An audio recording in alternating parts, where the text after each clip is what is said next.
We all at some point look at a trait or an ability and think to ourselves, damn, I wish this was just a little different.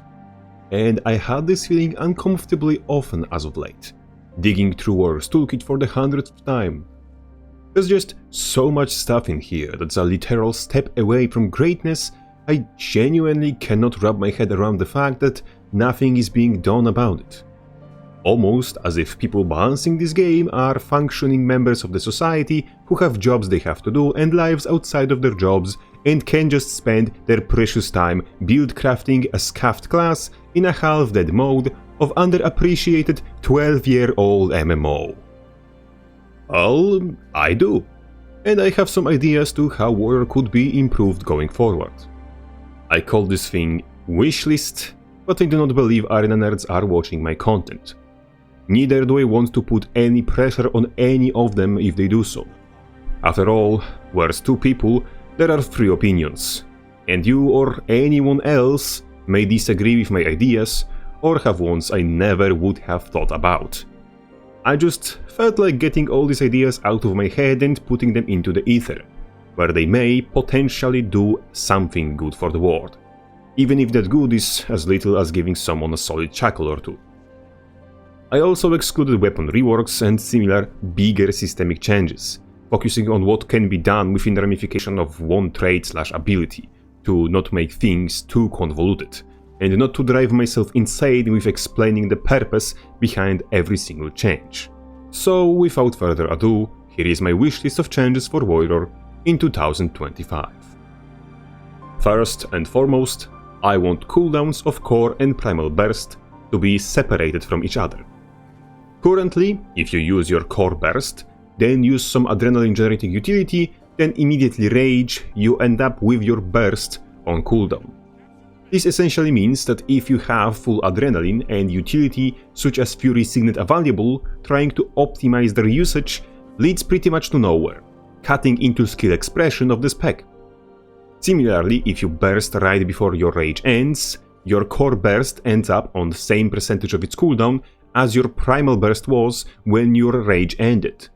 Additionally, there is a small delay between initiating burst skill and adrenaline being actually spent, meaning there is a tiny window of time where you can rage mid-animation of your Core Burst, and due to some quirk of the engine, your Core Burst is treated as level 1 burst, and with almost any adrenaline gain trait equipped, you end up with full bar of adrenaline afterwards, that you cannot do anything with because your Primal Burst is on cooldown. Just making cooldowns of Primal and Core Burst separate from each other, like bursts of different weapons are, would greatly increase potential skill expression for Berserker players, allowing them to make use of different adrenaline generating utilities and take advantage of opportune moments to string 3 or with Eternal Champion even 4 bursts into one combo. If, due to technical limitations, this cannot be done, simply refreshing burst cooldown on entering Berserk would be enough. Another change I would like to see is making Electric Fence, a Bladesworn utility skill, deal damage on pass-through.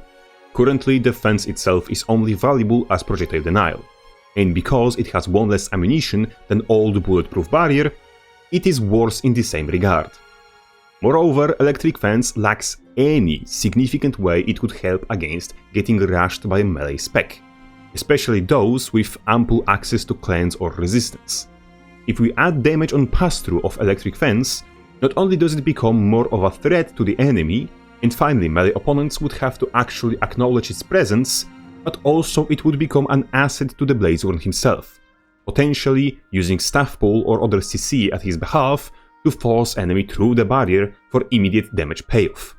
Still, due to being tied to utility skill and being Bladesworn exclusive, it would be unlikely to get out of control, as it couldn't be haphazardly combined with such effects as Magebane Tether. Third change I'd like to see is a mechanical addition to how Berserk skills operate for the sake of detonating Fire Aura. You see, King of Fire's detonation does pretty decent power damage, similar to pre-nerf Stormsinger, but requires a bit more hassle to activate than just having any spammable dash. However, there's a weird deal of inconsistency with how does the skill detonate the Fire Aura. For some skills, it detonates practically on hit, and for others, it visibly drags on until the channel is finished, which is especially annoyingly visible for Blood Reckoning and Wild Blow. But more irritatingly, Primal Bursts seem to sometimes detonate it on hit and sometimes after delay. Could we please ensure all of those delays are somewhat consistent? Currently, only skill that detonates Fire Aura instantly is Outrage, as it is instacast. We could add it to functions of King of Fires, that it makes hitting with burst skill cast minor outrage, that doesn't stun break and doesn't grant adrenaline, just makes detonation timing consistent. And yes, I mean burst, not berserk skill. That's because we really should be able to make better use of this trait whilst out of rage. Opportunist is a great trait, however, it has some major downside. The ICD of 1 second. Sure, you may think that your captain went completely off the rails and is going to Titanic himself, and I wouldn't blame you for it. But like with everything I bitch and moan about, so here I also have a decent explanation. The closest comparison to Opportunist we have in Warrior's Toolkit is Merciless Hammer, and as you may have noticed, Merciless Hammer doesn't have an internal cooldown. That leads to the situation where CC skills that can hit multiple targets reward you for hitting each target separately when you're playing with Merciless Hammer. If you're pinned to the wall in a 2v1 with Hammer in your hand, you have no adrenaline and everything else is on cooldown, you can combo Staggering Blow into Earthshaker if you hit both enemies with Staggering Blow. This is a niche example, but similar situations happen more frequently than you would think. Furthermore, with quickness your fastest CC hit confirm, that is Staggering Blow into Backbreaker, goes out in less than a second, meaning you would have to delay Backbreaker to get adrenaline off of Opportunist with it, which would no longer make it a true combo. On a build as explosive as Hammer Berserker, you often are in situations where if you drop a combo you straight up lose the fight, but you also need the adrenaline to continue the combo. Meaning that if you use Opportunist instead of Merciless Hammer, you are bound to lose. And all because of that dastardly internal cooldown. Either please remove it, or make it only apply to Fury generation, not Adrenaline generation. That would alleviate Adrenaline generation issues Hammer Warrior builds have while running arms, and could allow us to see more brawly, less one-shot or be one-shot Hammer Zerg builds in play. Now we get to the simpler stuff. Merciless Hammer makes Mace and Hammer skills do more damage to CC'd foes. But what about utility skills that deal damage, such as Wild Blow, Sundering Leap, Banner of Strength, or break enchantments in World of Reward? Not to mention, maces can be mixed and matched with other types of weapons to cover each other's weaknesses. To accommodate for purposes of dual wielding and encourage the use of damaging utility skills, I think this trait should give its damage boost against CC targets to any source of damage while you are wielding a hammer or mace, not strictly just hammer and mace skills, so that for example sword mainhand gets the bonus if you're wielding mace offhand, or sword offhand should get it while you're using the mace mainhand, and the damaging utilities such as Wild Blow and Sundering Leap would get the damage benefit while you're wielding a hammer. This I think would be a great step to allow hammer and mace builds a greater deal of experimentation with their weapon and utility choices. Next in line, I think Warrior Scanning is in for a long needed overdue. Its current effects are simply too specific to make sense in greater scheme of things. In typical fight, enemies rarely stay above 80% health, and if they return to that value, all that means is that you fucked up somewhere along the way, and dealing more damage to foes with barriers only means you have genuine advantage against 10% of builds in Guild Wars 2's roster 10% of the time, and you aren't even guaranteed there will be a single person in the enemy team who generates barrier. What I'd make Warrior Scanning do is grant you 7% damage boost for 20 seconds every time you activate Soldier's Focus, stacking up to 3 times. This way you would be able to generate up to 14% damage increase or 21% if you're playing with Martial Cadence and Discipline. This would open up tactics more to damage builds that would like to cleanse and sustain but can't stomach the damage trade-off. It would still in most cases be lesser damage than Berserker's power, and couldn't be kickstarted into full speed with 3rd level burst, and those two couldn't be both running alongside each other at max efficiency on any build that isn't core build. But that's the point. Tactics shouldn't be on the top of DPS options, but it also should not tank your DPS for the crime of wanting some utility. Next thing I want is to grab Akim's Skull Grinder combo, twist its slimy little head off, and slam dunk it into the dumpster where it rightfully belongs. I have a harsh opinion about confusion. I'm wholeheartedly convinced it should not exist in the game to begin with. But I know removing whole ass condition from the game is too big of an ask, so I will settle with removing it from Skull Grinder. Replace the bitch with 2 stacks of Torment and we're golden. This change has deeper ramifications though, which are a greater reason behind it than just the toxicity the combo brings. You see, Mace Condi Berserker can run pretty much every sustain trait available to them, as he doesn't have to invest into damage to do tremendous amounts of it.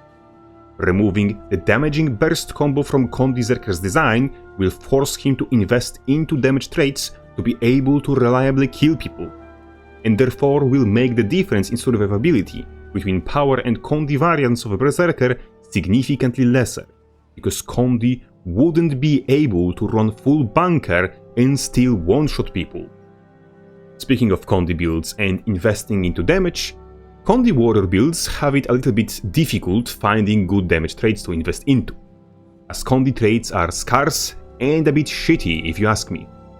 Body blows in strength sticks out like a middle finger from a waterfall, being the only trait in wholly power-focused line that does anything even remotely condition damage adjacent, and likes of Wounding Precision and Furious in arms are simply undesirable for common builds. What I'd make Furious do is grant 5% increased crit chance per condition on the target, in addition to its current effects, so that Condi builds don't have to run dumbass amounts of precision to have any bloody value from this trait. Warrior as itself doesn't really have that much conditions, so you'll at best generate 20-30 crit chance from it on your own. Not much more than Fury upkeep does. Next, I would swap places of Leg Specialist and Wounding Precision, and remove both the power damage buff and the ICD off of Leg Specialist. Wounding Precision is already a top tier contender for replacement or removal, while arms builds would really love to have any excuse to play Banner of Discipline with dual swords. And if you think that having no ICD on immob application is too far of a stretch, I will remind you that No Escape doesn't have one either, and spamming daisies in Spellbreaker is more obnoxious than spamming cripples on Berserker. Just make it activate once per target per ability like Cool the Weak does, so Impale doesn't become Satan's kidney stone in everyone's side. Next in line is dual wielding, and a tiny gripe I have with its current implementation. It grants its effects while, quote, wielding main hand weapon in your offhand, which includes all weapons that go into main hand with one exception: pistol. Pistol is an interesting edge case, as it is technically supposed to go into main hand slot, but Warrior just doesn't have access to main hand pistol at the moment. And due to some quirk of the engine, this makes pistol not work with dual wielding. This trait interaction would have then changed if we were to receive main hand pistol in next upcoming expansion, making both pistols potential beneficiaries of this trait. However, if we got shortbow or scepter or new elite spec or new core trait line, the trait interaction would remain as it is, which I find odd. Pistol should work with dual wielding, and once we eventually get main hand pistol, it will. I just think it doesn't make sense to keep it excluded from pool of dual wieldable weapons until then, especially considering it is nowhere near strong enough to potentially cause a ripple in the meta. Make pistol work with dual wielding. One more change I'd like to see: make all utility banners quarter-second cast time, like banners of defense and tactics already are. Banners of strength and discipline are already underused, and part of why is that rarely if ever you can hit shit with their center hitbox. This would at least make them usable against non-CC'd opponents. And last but not least, make battle standard unblockable and ignore healing reductions. You see, battle standard is a high commitment elite skill with long cast time and long cooldown that can be countered by such trivial dumb fuckery as ages and poison. The intended ways of counteracting revive utility should be to chase down and interrupt the reviver, not just playing necromancer. Or in case of skills like Glyph of Stars and Well of Blood with Ritual of Life, out-damaging the healing. There, poison might be considered suitable help in this regard, but it should not be the sole counter. Battle Standard, however, has 2 seconds of a cast time and goes into Elite slot. Getting the cast off should result in someone getting executed or revived. I will accept Blindness and CC as countermeasures against Battle Standard, as both of them require someone to do something to the warrior casting it, and there are countermeasures warrior can employ to counter the counter, such as precasting stability or resistance, or using cleanse like Shake It Off to remove the blindness. There is nothing, however, that warrior can feasibly do to prevent an enemy guardian from just sharing Aegis. And yes, Aegis fully blocks battle standard, and similarly, warrior can do very little to prevent necromancers and rangers from inflicting the downed ally with poison, which currently with Relic of Demon Queen is oddly likely to prevent battle standard from reviving the target ally. Both of these are niche situations, and pretty much no one with a shred of reason behind their eyes throws battle standard out just for the bloody damage, so making this change won't really affect the viability of warrior in PvP or World Reward. It will just make those specific situations much less annoying. That's it. That's my wishlist. It took a bit longer than I anticipated, but hey, at least you can write me an essay on how I'm wrong about everything and how I should perform a mandatory fall damage check off of a nearest skyscraper. Or how you think I'm a god's gift to gaming and should work at ArenaNet. I rarely have anything better to do than reading your poetry, so feel free to chime in, especially if you have an idea or two of your own. After all, civilized conversation never hurt anyone. Before we wrap it up, a big sign of gratitude towards all my generous supporters, continuously considering my dubious quality content worth their money. You're all truly welcome. Rapface out.